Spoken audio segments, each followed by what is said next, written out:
waxaa maanta sharaf ii ah inaan idinkala soo qayb galo munaasabadan ee aan ku dahfurayno barnaamijka Baxnaano.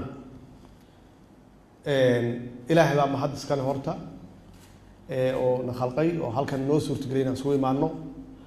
marka labaadna waxaan u mahad celinayaa wasaaradda shaqada iyo shaqaalaha oo ka soo shaqeeyay barnaamijkan maanta inaan halkan soo imaano oo aan ku shaacino aan ku daafurno.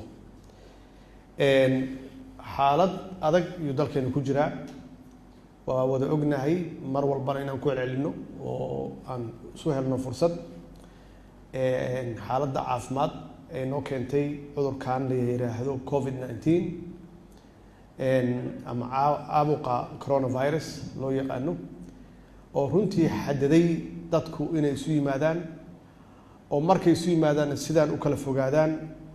waxay ahayd barnaamijkan bacdama uu yahay barnaamijkii ugu horeeyay oo dadka saboolka aan ku gaarino oo aan ku caawinino in aan intaan ka weynino.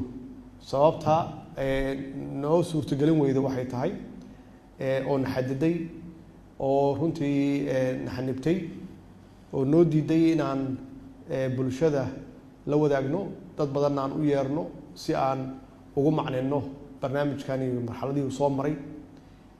waxaa noo diiday isu dhawaanshaha keeni karto in la kala qaado cudurkan oo waxa kaliya looga hortagi karo inay tahay in la kala fogaado ama social distance waxa luqadda ajnabiga ama shisheeye lagu yiraahdo. in aan yareyno isu imaanshaha, in la kala fogaado, dadku inaysan istaaban. maxaa yeelay saan hore u sheegnayba cudurkan wuxuu leeyahay ka hortag, ka dabtagiisu waa dhib badan yahay. waa runtii bilaaw wanaagsan wax walbana dee meel bay ka bilowdaan.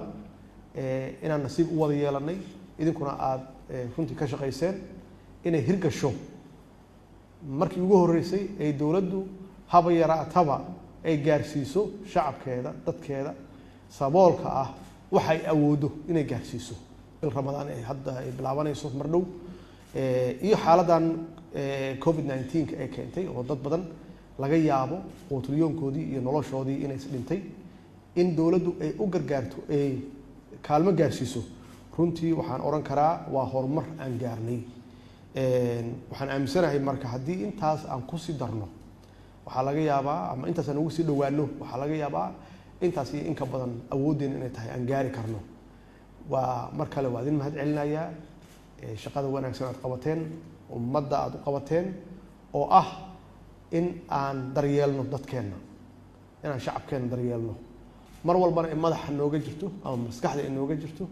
mar walbaba waxaan u maqannahay oo aan u shaqeynayna inay yihiin dadka aan mas'uulka ka nahay ama dadka mas'uuliyadda noo dhiibtay. marka hawsha aan laba jibaarno aan shaqeyno insha Allah sanadka soo socdana intaan in ka badan inaan gaarno.